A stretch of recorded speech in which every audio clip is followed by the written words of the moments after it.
Pleased to be joined by head coach of Texas track and field team, Lady Texas track and field team as well. Coach Beene joins us. And start out for what it is. The indoor season was mighty kind. You end up with a lady state title or a national title. You end up with guys right up there in the hunt. And I tell you what, you look back at this thing, shattered records, meet records, school records. You just did a lot of great things in the indoor season. Yeah, it was a good season. We always are hoping to go in there and win both the men and the women, so it's always a little disappointing that you didn't get both of them. But our men, I still had a pretty good meet, and Iowa Central just had a little bit better meet than we did. But no, it was, and the 4x4 national record at one time, that was the fastest time in the world that they ran, and we had several other national meet and national records. Were really neat to see done. And this wasn't just against junior college level. You were over at Arkansas and ran against some Division I teams. You weren't out there beating up Punch and Judy's. You were out there putting times up on everybody. And when you start stacking these athletes against each other, it's just fantastic times looking at some guys that are and gals that are running against Division I competition. Well, and it is. In Natoya Gould's time in the 600 meters, ended up being the fastest in the nation run this year, in the U.S. And our 4x4. And the guys, I think, would have been the fastest in the nation had we had a chance another month later when all those other teams that we had beat earlier, if we'd had a chance to go head-to-head again. So I think that we could have run 303 or 304 another month later, after the Arkansas meet. Now you make the transition from indoor to outdoor. And obviously there's no roof over your head and the sun's at your back as opposed.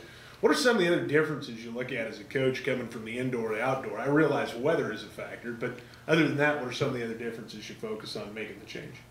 Well, obviously, we get longer to work with the kids, longer to get them sharp. We get more competition. The kids are just in better shape. And, I think kids, they're so used to running outdoors, especially if they're from this area. And some of our island kids never step indoors. So I think there's a confidence level that you start to see in kids as it gets warmer and you get outside. And I just think that we compete better a lot of times when we get to the outdoor part of it. Does it make any adjustment in the way you train, the way you prepare, or is it just pulling the roof off the top of your head and hoping the wind's blowing the right direction? Yeah, we don't. We keep our training in a progression. We don't really change anything for indoors. We're actually training them for outdoors, and then we just rest a little bit for nationals. So that's kind of the way we do it. And then, so outdoors is just a continuing progression of our training from what we did indoors. Let's talk about this outdoor schedule you got coming up. You get started here very shortly. As a matter of fact, it's a weekend. What are some of the highlights coming up in this schedule for the outdoor side of things? Well, we're going to start, I got a multi-event kid I'm going to take to San Angelo tomorrow, and hopefully we can get him qualified, and then we're going to take the rest of the team to UTEP. And the thing about going to UTEP is it's a high-altitude facility, so our jumpers, our sprinters, typically you'll see some pretty good performances at altitude with that group. And then we'll turn around and come back to Tech and then go to Texas Relays. And Texas Relays is where we really want to go and get an opportunity, especially in the women, to compete against the D1s. And then we're going to get a chance, I think, to run in the invitational part of the 4x4 on the men's side. So we're going to get a chance to run against some of the Nike groups and Reebok groups and places like that. So maybe somebody can push us a little bit on that 4x4. Track and field's a little different animal. Basketball, you've got a conference you play in, and baseball's the same way. You got a league or football, whatever the case may be. You're talking about the Nike and the Reebok groups, and you start bringing in colleges, you bring in amateur athletes, if you will, that are forming groups. There's just a lot of different angles at this track and field thing, but the bottom line is fastest time wins. There's not much else involved there. Well, that's one of the fun things about this sport. Team sports I love and played, when I was a kid and loved to be involved in them.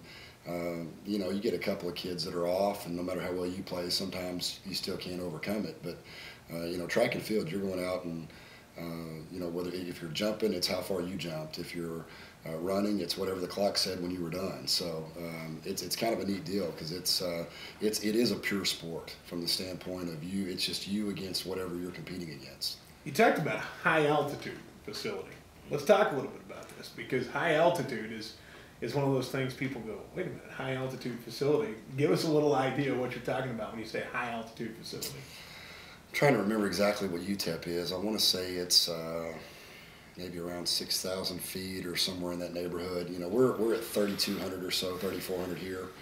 So we actually train at a little bit of altitude, and in the Lubbock area and Levelland. So our kids get some benefits from that. But when you go up to the El Pasos or Colorados of the world, when you start getting 6,000, 7,000 feet, it can affect especially your middle distance and distance runners negatively somewhat. But your sprinters and your jumpers and stuff actually get a little bit of some help there, because that's lighter. I mean, you're up at altitude and the air's lighter, and the kids sometimes can have big performances at altitude. You got a topographical map then too in your coaching profile. Is that what you're telling me? Well, you go through there and you figure out seaboards, but it changes everything. Honestly, when the air gets thinner, you're faster, you're lighter, you jump farther. But again, those middle distance people, then you start talking about the amount of air you're bringing in, and that thin air can really change a lot of things. Oh, definitely. And that's why when we go to UTEP usually, or places like that, our distance kids will run down. In other words, if they're a 5K, 10K kind of kid, they may run the 1,500.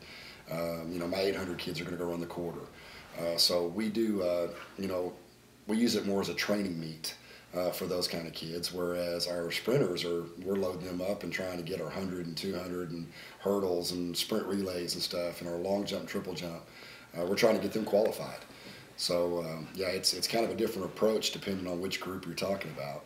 All right, Coach. Just seems out of time for this one. Any final thoughts for us before we let you get your weekend started here? I know you've got a busy slate for this weekend, and the thing about track and field is you get started on, you get started competition on the weekend and work your way back into Monday and see where you land.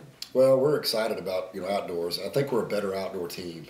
Indoor has a lot of middle distance events, which we had some, but our best kid was a little hurt indoors, and then we just didn't have a big distance group this year. And so I think we're a better outdoor team. So I think our men's team has a chance to really compete again for the title.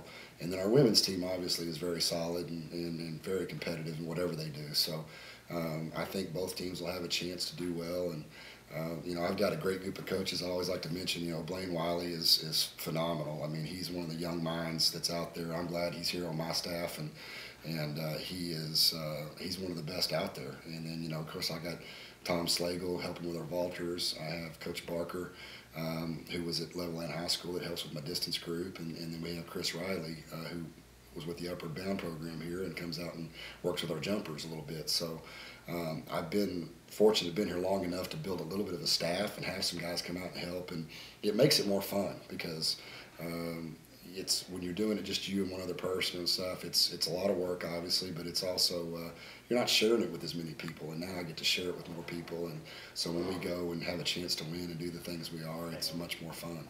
All right, Coach. Appreciate your time as always. Thanks for dropping by. Look forward to catching up with you next week. Find out how the weekend